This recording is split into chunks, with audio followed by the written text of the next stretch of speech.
Good afternoon, students. In the last lecture, we have learned about economic variables. Then we have learned about introduction of microeconomics and microeconomics. Then we have learned about historical review of microeconomics. Now, in this lecture, we are going to learn about the meaning of microeconomics, definition of microeconomics, and scope of microeconomics. So, let us start with the meaning of microeconomics. Okay.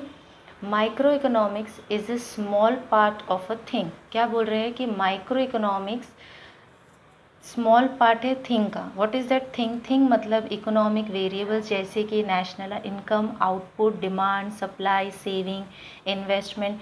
तो ये जो economic variables इनको thing बोला है, इसके small part को क्या बोला है? Micro economics. So micro economics is a small part of thing. Then second point, micro economics does deals with a small part of national economy. National economy में जितने भी हमारे इकोनॉमिक वेरिएबल्स हैं उसके स्मॉल पार्ट्स को deal करता है micro economics. Deal करता है मतलब एनालाइज करता है और स्टडी करता है. Then third point, it studies the economic behaviour. हमको ये याद रखना है कि हम इकोनॉमिक्स में हमेशा इकोनॉमिक बिहेवियर ही पढ़ते हैं. इकोनॉमिक बिहेवियर किसके? Economic behaviour individual units such as an individual consumer, individual producer or a firm, the price of a particular commodity or a factor. मतलब ये बोल रहे हैं कि ये स्टडी करता है इकोनॉमिक बिहेवियर से. फॉर एग्जांपल, अगर कोई भी एक इंडिविजुअल गार्डन में घूमने जा रहा है तो वो इकोनॉमिक बिहेवियर नहीं है. लेकिन कोई भी एक इंडिविजुअल अगर कंज्यूम कर रहा है, अगर डिमांड कर रहा है, तो वो इकोनॉमिक बिहेवियर. इसलिए it studies the economic behaviour. किसका? इकोनॉमिक बिहेवियर इंडिविजुअल यूनिट्स का. किसके इंडिविजुअल यूनिट्स का? इंडिविजुअल कंज्यूमर, इंडिविजुअल प्रोड्यूसर और अ फर्म. फर्म मतलब जहाँ पे गुड्स बनते हैं, ऑर्गेनाइजेशन, बिजनेस जहाँ पे गुड्स बनते हैं. A price of a particular commodity, कोई भी एक कमोडिटी का दाम. एंड फैक्टर, फैक्टर मतलब जब हम कुछ प्रोड्यूस करते हैं तो उसमें हमको लैंड लगते हैं, लेबर लगते हैं, कैपिटल लगते हैं, एंटरप्रेनर लगते हैं, तो उसको हम बोलते हैं फैक्टर. तो ये मीनिंग्स था. 3 पॉइंट में आपको लिखना है. माइक्रो इकोनॉमिक्स क्या है, माइक्रो इकोनॉमिक्स किससे डील करता है, और माइक्रो इकोनॉमिक्स क्या स्टडी करता है. Now let us see the definition of micro economics. Definition 2 दिए हैं माइक्रो इकोनॉमिक्स के. एक मॉरिस डॉब का है, दूसरा AP लर्नर का है. मॉरिस डॉब का डेफिनेशन छोटा है, ईजी है. AP लर्नर का भी इजी है, समझ में आ सकता है आपको. दोनों में से जो भी इजी लगे आप वो लिख सकते हो. और एक चीज़, अगर डेफिनेशन पूछा है, अगर आपको ये नाम याद है तो ही आप डेफिनेशन लिखो. अगर नाम याद नहीं, सिर्फ डेफिनेशन याद है तो डेफिनेशन लिखना है, नाम गलत नहीं लिखना है. So definition of Maurice Dobb. Micro economics क्या है? Micro economics is in fact a microscopic. Microscopic मतलब बहुत छोटे छोटे पार्ट्स को पढ़ना, तो उसको बोलते हैं microscopic study of economy. Economy मतलब इकोनॉमिक फैक्टर्स, इकोनॉमिक वेरिएबल. तो मॉरिस डॉब का डेफिनेशन बहुत ईजी है. Micro economic is in fact a microscopic study of economy. अभी दूसरा डेफिनेशन है प्रोफेसर AP लर्नर का. वो क्या बोल रहे हैं कि माइक्रो इकोनॉमिक्स कंसिस्ट ऑफ, मतलब माइक्रो इकोनॉमिक्स में क्या है? Looking at the economy through a microscope. मतलब हम हमारे इकोनॉमी के अंदर जो प्रोडक्शन होता है, डिस्ट्रीब्यूशन होता है, उसको माइक्रोस्कोप से देखते हैं. As it were to see how the millions of the cell in the body of an economy. जैसे बहुत सारे मिलियंस ऑफ द सेल है इकोनॉमी के बॉडी में, जैसे कि इंडिविजुअल और household as consumer and individual और firm as producer play the part in the working of the whole economy organism. See अभी जो इन्होंने बोला कि micro economic consist looking at the economy, तो माइक्रोस्कोप मतलब वो माइक्रोस्कोप से देख नहीं रहे, लेकिन जैसे हम माइक्रोस्कोप से हमारे छोटे छोटे लिविंग ऑर्गेनिजम्स को पढ़ते हैं, वैसे ही उसी तरीके से माइक्रो इकोनॉमिक्स भी, जो ये मिलियंस ऑफ सेल है हमारी इकोनॉमी में, जैसे कि इंडिविजुअल्स हो गया, एक कंज्यूमर भी हो सकता है, household as a consumer, and individual और फर्म एज अ प्रोड्यूसर, एक इंडिविजुअल प्रोड्यूसर भी हो सकता है, अपने रोल प्ले करते हैं working in the whole economy, production, distribution, consumption, वो सारे. तो ये दोनों डेफिनेशंस थे. जो भी आपको ईजी लगे वो आप लिख सकते हो. Now let us see the scope of micro economics. Okay, start करने से पहले जो हमारा कॉमर्स का सिलेबस होता है, SP हो गया, OC हो गया, इकोनॉमिक्स हो गया, सब में एक ही फॉर्मेट में आंसर आता है. एक मेन टॉपिक रहता है, देन उसके सब पॉइंट्स रहते हैं. तो बच्चे बेसिकली कंफ्यूज हो जाते हैं. अगर स्कोप पूछा तो वो फीचर्स लिखते हैं, फीचर्स पूछा तो इंपॉर्टेंस लिखते, तो बहुत कन्फ्यूजन होता है। तो आपके लिए यही अच्छा है कि आप पहले टॉपिक को समझे कि टॉपिक क्या है, देन उसके सब पॉइंट्स को पढ़ोगे तो कन्फ्यूजन भी नहीं होगा और आप एग्ज़ाम में अच्छे से लिख सकते हो। अभी यहाँ पे पूछा है स्कोप ऑफ माइक्रो इकोनॉमिक्स। अब इस पे सबसे पहले तो हमको ये समझना है कि स्कोप क्या है, what is the meaning of scope. Okay, scope मतलब एक्सटेंड, किस एक्सटेंड तक हम हमारे माइक्रो इकोनॉमिक्स को इस्तेमाल करके इन सब वेरिएबल्स के बारे में पढ़ सकते हैं। एक से फॉर एग्ज़ाम्पल जैसे अगर एक साइंस स्टूडेंट है, ओके, तो अगर वो साइंस लेता है तो उसका स्कोप क्या है कि he can become a doctor, वो डॉक्टर बन सकता है। अभी अगर वो साइंस स्टूडेंट तो उसके फीचर्स क्या हो सकते हैं, उसके सब्जेक्ट सारे फीचर्स हो गए। अगर तो उसकी इम्पोर्टेंस क्या है, इम्पोर्टेंस मतलब वो आगे चल के हमारी कंट्री को कैसे हेल्प कर सकता है, उसी तरीके से स्कोप है माइक्रो इकोनॉमिक्स का। अभी और एक चीज़ अगर आपको याद रखना है तो माइक्रो और मैक्रो दोनों ही स्कोप में थियरीज़ है। माइक्रो और मैक्रो इकोनॉमिक्स के स्कोप में थियरी है, इसमें भी 3 थियरीज़ है, उसमें भी थियरीज़ है, जब हम पढ़ेंगे तब देखेंगे। तो अभी स्कोप ऑफ सबसे पहले माइक्रो इकोनॉमिक्स, उसमें सबसे पहले थियरी है theory of product pricing. What is product? Product मतलब जो गुड्स बन के तैयार होते हैं, कमोडिटी उसको हम बोलते हैं प्रोडक्ट, उसका दाम तय करता है, कौन तय करता है? Micro economics. और उसके लिए 2 चीज़ों को वो एनालाइज करता है, सबसे पहले डिमांड एनालिसिस, दूसरा सप्लाई एनालिसिस। लास्ट ईयर हमने पढ़ा था कि डिमांड क्या है, सप्लाई क्या है। डिमांड मतलब जब कंज्यूमर कोई भी चीज़ का डिमांड करता है तो उसको डिमांड बोलते हैं, मांग करता है। एंड सप्लाई मतलब जब उस चीज़ का डिमांड है एंड प्रोड्यूसर उसको मार्केट में सप्लाई करता है तो उसको सप्लाई बोलते हैं। डिमांड हम कंज्यूमर के पॉइंट ऑफ व्यू से पढ़ते हैं एंड सप्लाई हम प्रोड्यूसर के पॉइंट ऑफ व्यू से पढ़ते हैं। तो सबसे पहले थियरी में प्रोडक्ट प्राइसिंग मतलब कोई भी कमोडिटी का प्रोडक्ट तय होता है, ये 2 मार्केट फोर्सेस है। 2 मार्केट फोर्सेस कौन से? Demand and supply. ये 2 मार्केट फोर्सेस है जो कोई भी कमोडिटी, कोई भी प्रोडक्ट का प्राइस तय करते हैं। उस प्राइस के बारे में माइक्रो इकोनॉमिक्स में पढ़ेंगे। माइक्रो इकोनॉमिक्स एनालाइज करता है कि कितना प्राइस होगा। बेसिकली कोई भी ऐसा प्राइस जिसमें डिमांड और सप्लाई एक होता है तो उसको हम प्रोडक्ट का प्राइस तय करते हैं। दूसरा, theory of factor pricing. Factor मतलब जब भी इकोनॉमी में प्रोडक्शन होता है, चाहे गुड्स का प्रोडक्शन होता है, तो ये 4 फैक्टर लगते हैं। 4 फैक्टर मतलब लैंड लगता है, ज़मीन लगती है, लेबर मजदूर लगते हैं, कैपिटल मतलब पैसा लगता है, एंटरप्रेन्योर मतलब जो अपना पैसा बिजनेस में डाल रहा होता है। तो ये चारों फैक्टर को बदले में कुछ तो देना पड़ता है। जैसे कि अगर मैंने बिजनेस में लैंड लिया तो मुझे रेंट भाड़ा देना पड़ेगा। अगर मैंने लेबर लिया तो मुझे उसको वेजेस देना पड़ेगा। से फॉर एग्जांपल कैपिटल, अगर मैंने बैंक से लोन लिया या किसी फाइनेंशियल इंस्टीट्यूशन से लोन लिया तो मुझे इंटरेस्ट देना पड़ेगा। एंटरप्रेनर है, मैं हूँ एंटरप्रेनर, मैंने अपना पैसा बिजनेस में डाला है तो मुझे प्रॉफिट मिलेगा। तो ये फैक्टर है land, labour, capital and entrepreneur. और इनको जो पैसा मिलता है उसको हम बोलते हैं रिवॉर्ड, क्योंकि ये बिजनेस में अपना योगदान दे रहे तो इनको बदले में रिवॉर्ड देना पड़ेगा। तो इनके प्राइस के बारे में हम माइक्रो इकोनॉमिक्स में पढ़ेंगे। Rent, wages, interest and profit, कितना प्राइस तय करना है। तो फैक्टर प्राइसिंग के लिए भी माइक्रो इकोनॉमिक्स हेल्पफुल है, प्रोडक्ट प्राइसिंग के लिए भी माइक्रो इकोनॉमिक्स हेल्पफुल है।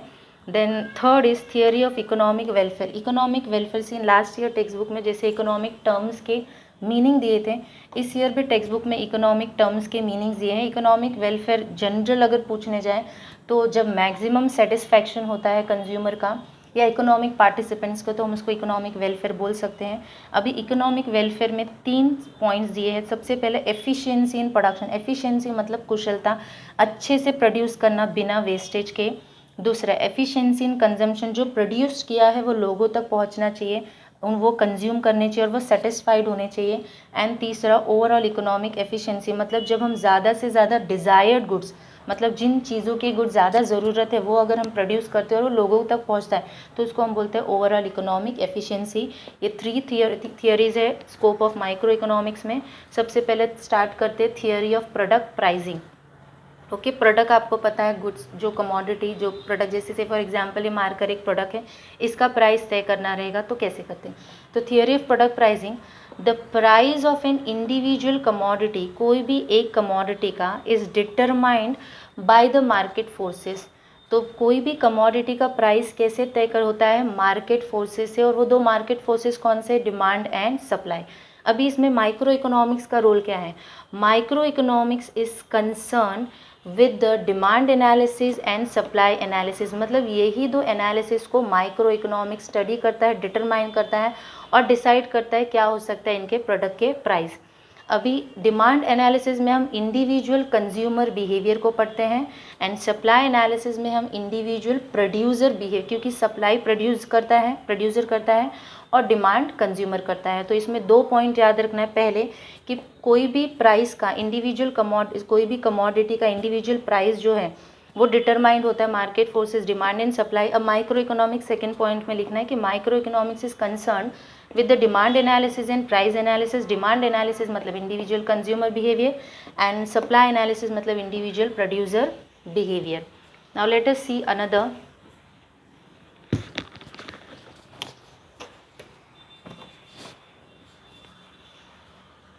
Theory of factor pricing. Second जो theory है हमारी, in microeconomics land, labor, capital and entrepreneur are the factors, मतलब ये जो फैक्टर्स है और इकोनॉमी में जितने भी प्रोडक्शन होते हैं वो ये 4 ही फैक्टर करते हैं। ऑलमोस्ट ये हमारी सारी इकोनॉमी को कवर करते हैं in terms of production. Land, labour, capital and entrepreneur are the factors, ये फैक्टर्स हैं that contribute production process. Production मतलब जब गुड्स बनता है, प्रोड्यूस होता है, तो उसको बोलते हैं प्रोडक्शन प्रोसेस। अभी इसमें माइक्रो इकोनॉमिक्स का क्या काम है? Micro economics help in determining the factor reward, मतलब माइक्रो इकोनॉमिक्स तय करता है जो फैक्टर है उनको कितना रिवॉर्ड देना है। जैसे कि लैंड है तो कितना रेंट देना है, लेबर है तो कितना वेजेस देना है। For land, labour, capital and entrepreneur in the form of rent, wages, interest and profit respectively. इसमें भी 2 ही पॉइंट याद रखने हैं थियोरी ऑफ फैक्टर प्राइसिंग में कि माइक्रो इकोनॉमिक्स में land, labour, capital and entrepreneur factors है जो कंट्रीब्यूट करते हैं प्रोडक्शन, ये जनरल है। दूसरा माइक्रो इकोनॉमिक्स का क्या काम है? Micro economics help in determining the factor rewards. अभी तीसरी थियरी ऑफ इकोनॉमिक वेलफेयर। तो इकोनॉमिक वेलफेयर मतलब टेक्स्ट बुक में डिटेल में दिया है, यहाँ पे मैंने सिर्फ 3 वर्ड्स में लिया है। Overall financial satisfaction to all the economy participants. तो इकोनॉमिक वेलफेयर, अभी इसकी इनकी थियरी क्या है? Theory of welfare basically deals with the efficiency मतलब काबिलियत से, अच्छे से, बिना वेस्टेज से, चाहे प्रोडक्शन करते हो चाहे कंजम्पशन करते हो। Efficiency in allocation of resources, allocation मतलब बांटना, रिसोर्सेज मतलब जैसे कि लैंड रिसोर्सेज हो गया, मटेरियल रिसोर्सेज हो गया, कैपिटल, तो ये इनका एलोकेशन करना अच्छे तरीके से। Efficiency is also allocation of resources, efficiency in allocation of resources is attained when the result in maximization of satisfaction of the people। तो efficiency in allocation of resources कब होता है? जब satisfaction होता है लोगों को, maximum satisfaction होता है लोगों को, तब efficiency in allocation of resources achieve होता है। अभी इसमें भी 3 और सब पॉइंट्स दिए हैं, efficiency in production, efficiency in consumption and overall economic efficiency. Efficiency मतलब अच्छे तरीके से, कुशलता, you can say in Hindi. Okay, efficiency in production सबसे पहले, एफिशिएंसी इन प्रोडक्शन मतलब प्रोड्यूस करना। So efficiency in production means producing, ज़्यादा से ज़्यादा प्रोड्यूस करना, maximum possible amount of goods and services भी प्रोड्यूस होते हैं। तो efficiency in production means producing maximum मतलब ज़्यादा से possible amount of goods and services from the given amount of resources, मतलब जो हमारे पास रिसोर्सेज है, चाहे वो मटेरियल रिसोर्स, चाहे वो लैंड रिसोर्स, बहुत सारे रिसोर्सेज होते हैं हम बिजनेस में यूज़ करते हैं। तो उन रिसोर्सेज से ज़्यादा जब हम प्रोड्यूस करते हैं बिना वेस्टेज के, तो एफिशिएंसी इन प्रोडक्शन होता है। अभी दूसरा है एफिशिएंसी इन कंजम्पशन।